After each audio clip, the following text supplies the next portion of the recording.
Limpyo nga kamot ang atong ikumot aning bahaw nga humok nga murag sampot. Pag human natog kumot-kumot, itak ang karahay kauban sa tadtaran nga buak gamay. Iandam ang ahos, sibuyas dahon, ug samtang akong giinit ang karahay atong tadtaron. Ang ahos dukdukon, ang itlog buakon, pagbutang sa asin batilon, kapaspas mo batil makapatulid og tiil. Ug ato nang ibutang ang ahos, kulang ta og lamas kay walay bombay pero depende na sa pagtirada bay. Pag human ana, atong ibutang ang bahaw ay mali itlog sa diay para maluto sa siya gamay. Human ana, ato nang ibutang ang sobra nga bahaw, human ukay-ukayon nga pinachef, asinan, magic sarap, ugay-ugayon, tuyuhan gamay para mula sa dayon.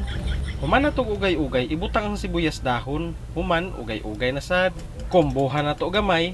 Ug maun na ni ang last part. Lami kaayo og nawong, bahalag ang nagluto, lain og nawong. Human ana, manghinlo ta dayon para walay sa gabal inig kaon. Ug timing kaayo kay maoy pag-abot sa akong asawa. Naman! Ay, palit ng balon! Sige, mama. Ing ana sila kasaba basta moabot ang ilang inahan kay mangayo dayon upang palit og makaon og dulaan. Ug daghang salamat sa inyong pagtan-aw. Please like, share, comment sa atong mga video ug hangtod sa sunod mga higala. Keep safe, God bless, and bye-bye. Yung tipsy body, ako'y patay na patay sa malaki mong buti.